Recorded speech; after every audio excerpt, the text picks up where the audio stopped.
에베소서는 총 6장으로 되어 있죠. 그래서 1장에서 3장까지는 교리적인 부분이라 이렇게 이야기해요. 그리고 4장에서 6장까지는 실천적인 부분이라 이렇게 이야기하는데 1장에서 3장까지는 우리가 그리스도인이 되었다.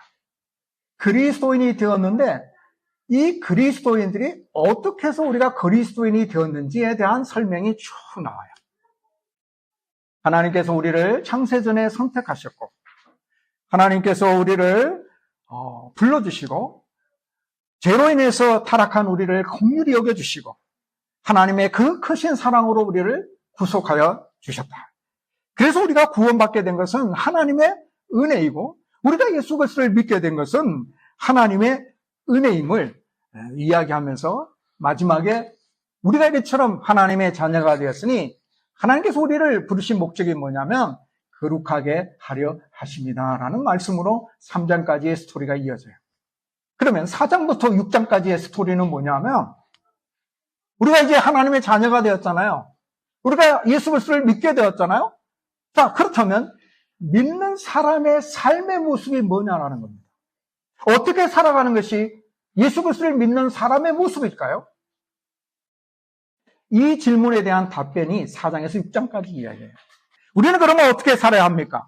예수 그리스도를 믿어서 하나님의 자녀된 우리들, 자에게서 우리를 구속하여 주신 하나님의 은혜를 아는 우리들이 어떻게 이 세상을 살아야 합니까? 세상 사람들과 똑같이 산다면 구원받은 자라고 할 수 있을까요? 퀘션 마크가 붙어지게 됩니다. 믿음이 있기 때문에 하나님께서 우리에게 주신 믿음이 있기 때문에 뭔가 우리의 삶 속에 변화된 모습이 있어야 돼요. 세상 사람들과 뭔가 다른 모습이 한 가지라도 있어야 돼요. 자, 오늘 그 부분을 찾아볼 거예요. 그래서 바울은 이렇게 권면합니다.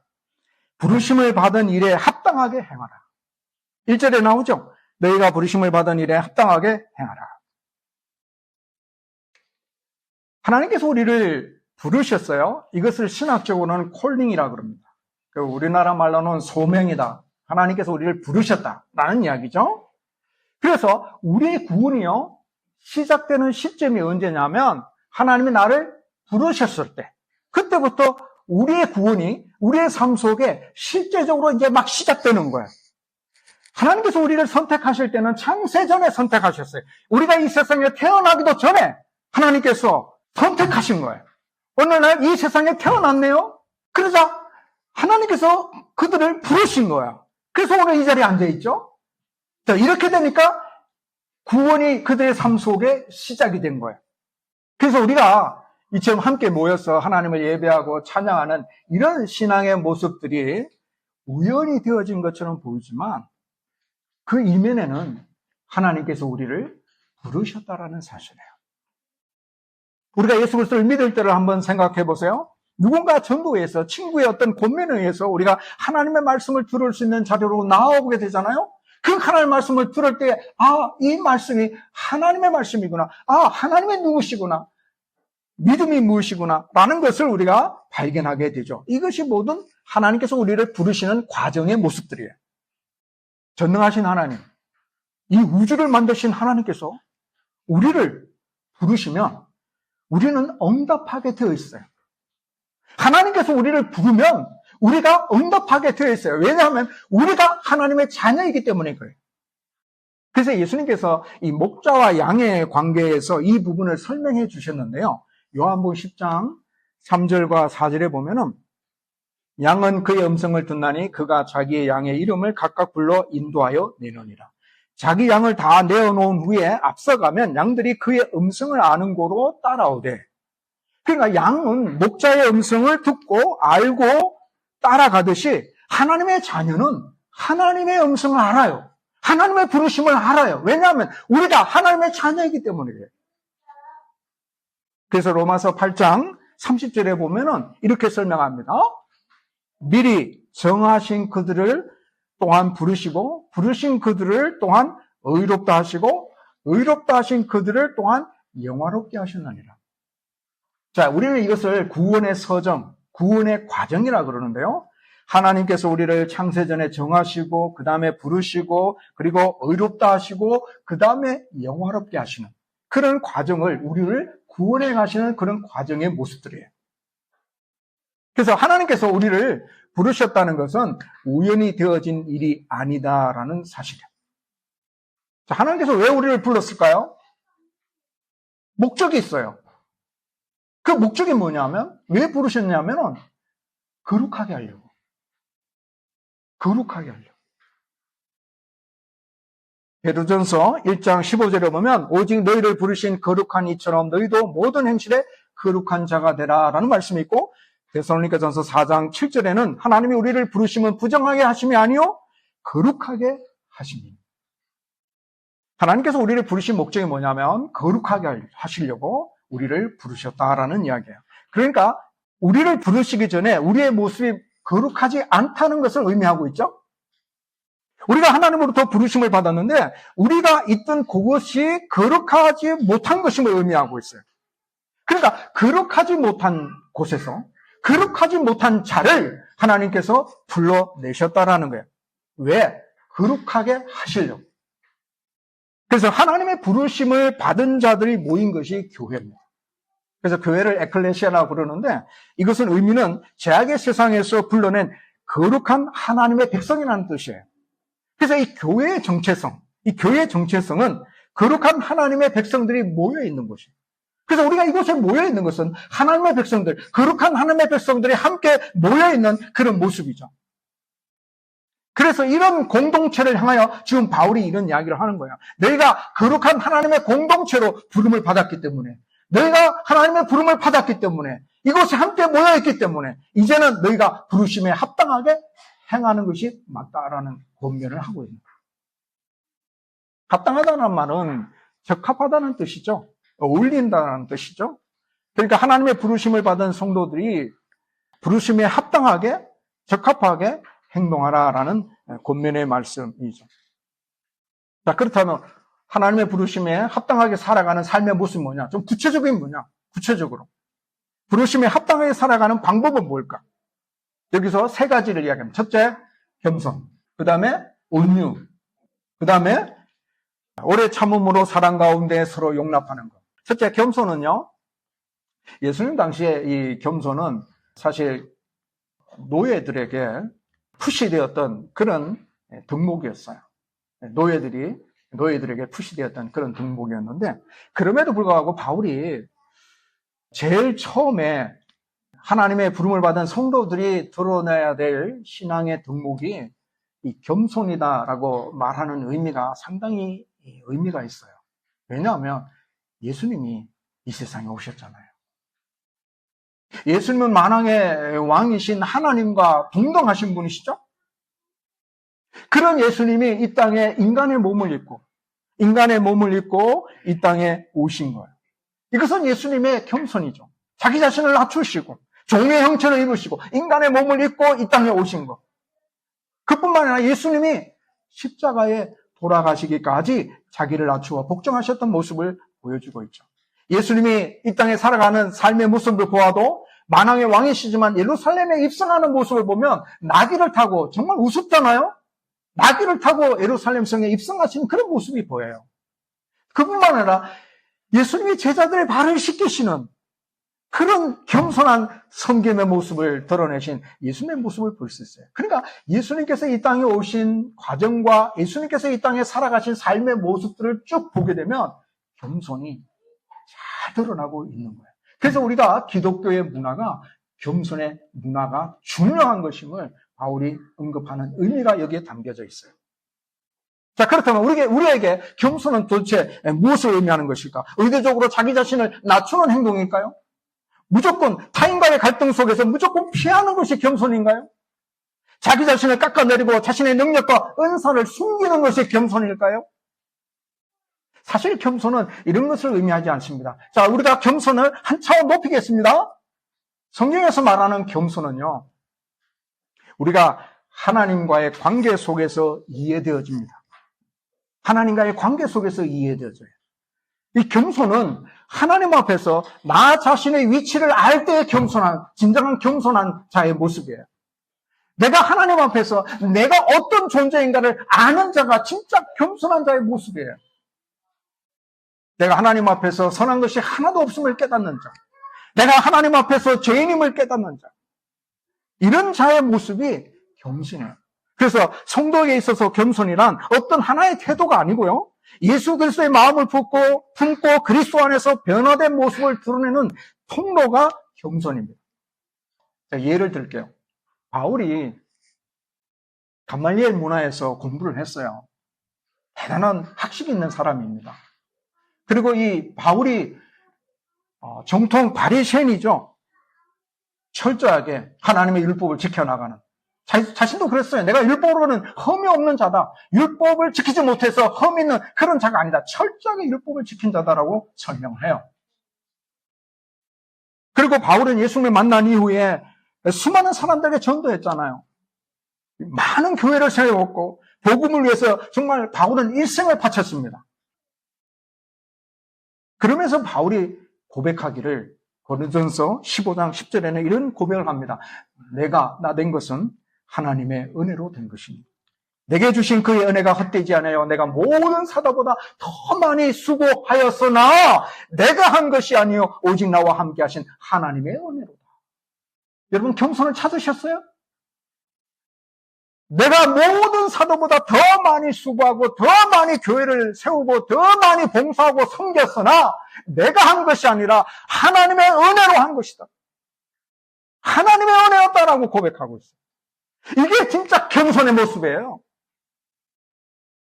지금 바울이 세운 수많은 업적들, 지금 바울이 성도들에게 미치는 그 엄청난 영향력, 이런 것들이 있음에도 불구하고 바울이 내가 행한 것이 아니라 다 하나님의 은혜였습니다. 나 같은 죄인을 하나님이 불러주셨고, 나 같은 몹쓸 인간을 하나님께서 새롭게 하여 주셨고, 나 같은 존재를 하나님께서 사용하여 주셔서 하나님의 귀한 교회를 세워가신 것은 하나님이 하신 것이지 내가 한 것이 아닙니다라고 고백한 거예요. 이게 진짜 겸손의 모습이에요. 부르심에 합당하게 살아가는 두 번째는 온유죠. 온유는 자신의 생각과 마음과 또 본능적인 욕구, 자신의 생각과 마음과 본능적인 욕구를 자제하는 능력이에요. 내 안에서 막 일어나는 불 같은 거, 막 폭발하려고 하는 그런 감정들, 이런 것들을 컨트롤할 수 있는 능력이 온유예요. 그래서 성경에 보니까 하나님께서 모세를 칭찬하신 장면 중에 하나가, 모세가 모든 사람들보다 온유가 많다, 이렇게 칭찬하신 내용이 나와요. 그게 민수기 12장 3절에 보면 이 사람 모세는 온유함이 지면의 모든 사람보다 더하다라고 평가를 하고 있어요. 자, 이런 말씀이 나온 배경이 어떤 거냐면, 모세가 나중에 구스 여인과 결혼을 하거든요. 이런 모습 속에 불만이 쌓인 거죠. 또 하나는 모세만 하나님의 계시를 받냐 이거야. 모세만 하나님의 계시를 받는 유일한 통로인가라는 그런 질투심의 마음이 아론과 미리암 마음속에 있음으로 인해서 모세를 대적하는 그런 장면이 나와요. 이때 모세가 자기를 컨트롤하죠. 거기서 분노하지 않고, 거기서 변호하지 않고 묵묵히 하나님 앞에 맡겨 나아가는 그런 모습을 드러내요. 그래서 하나님께 자신의 문제를 맡기고 자기를 스스로 자제하는 태도의 모습이 온유다라는 거예요. 자, 우리 공동체 안에서, 또 우리의 내 삶 속에서, 각 개인의 삶 속에서 우리가 드러내야 될 신앙의 덕목이 이런 온유함이 필요하다라는 이야기예요. 세 번째, 오래 참음으로 사랑 가운데 서로 용납하는 것. 사랑은 모든 것을 견디고, 사랑은 모든 것을 참는 것이 사랑이라고 고린도전서 13장에 나오죠. 따라서 사랑을 실천하려면은 오래 참고 넓은 마음으로 서로 용납하는 것이 반드시 필요한데요. 사실 우리 기독교는 사랑의 종교죠. 사랑이 엄청 커요. 보세요. 하나님께서 우리를 사랑하신 사랑의 모습이 얼마나 큽니까? 하나님께서 우리를 사랑하신 그 사랑, 그 크신 사랑 때문에 우리를 구원하여 주셨잖아요. 예수님께서 우리를 사랑하시는 그 희생적인 사랑 때문에 예수님께서 우리의 죄를 다 십자가에 소멸하여 주셨잖아요. 이처럼 우리가 하나님의 큰 사랑을 받은 자들이에요. 그런 하나님의 큰 사랑을 받은 자들이 모여있는 공동체가 교회이기 때문에 오래 참고 서로 용납하는 거예요. 자, 이제 마지막 바울은 이같이 세 가지 덕목을 이야기하면서 3절에 보니까 평안에 매는 줄로 성령이 하나 되게 하신 것을 힘써 지키라는 말씀으로 권면하고 있어요. 왜 이런 권면을 할까요? 왜 그러냐면 위에서 언급한 이 세 가지 덕목이 우리의 힘으로 지키려고 하면은 실패하기 쉽기 때문에 그래요. 우리가 겸손해지고 싶은 마음은 있지만, 온유한 마음을 가지고 싶은 마음은 있지만, 인간의 제약된 본성 때문에 겸손하지 못하고 온유하지 못하는 경우가 많이 발생합니다. 이 제약된 본성이 우리를 가만히 두지 않습니다. 자신을 드러내고 싶어 하고, 감정을 제어하지 못해서 실수를 저지르는 것이 우리의 모습이죠. 입술로는 사랑을 말하지만은 마음에는 저주가 올라오는 것이 죄인된 우리의 모습입니다. 그래서 바울은 성령에 의지할 것을 부탁하고 있는 거예요. 자, 그래서 성령이 하나 되게 하신 것을 힘써 지키라라고 말씀하고 있는데, 자, 여기서 잘 넘어가야 돼요. 성령이 하나 되게 하신 것을 힘써 지키라. 우리가 하나 되기 위해서 힘써야 할 것이 아니라 이미 성령이 하나 되게 하셨다라고 말씀하고 있죠. 성령이 하나 되게 하신 것을 힘써 지키라 하셨잖아요. 그러니까 우리가 하나 되려고 힘써 지켜야 되냐? 그게 아니죠. 이미 하나가 됐어요. 하나가 됐는데 그 상태를 잘 지켜나가라는 권면이에요.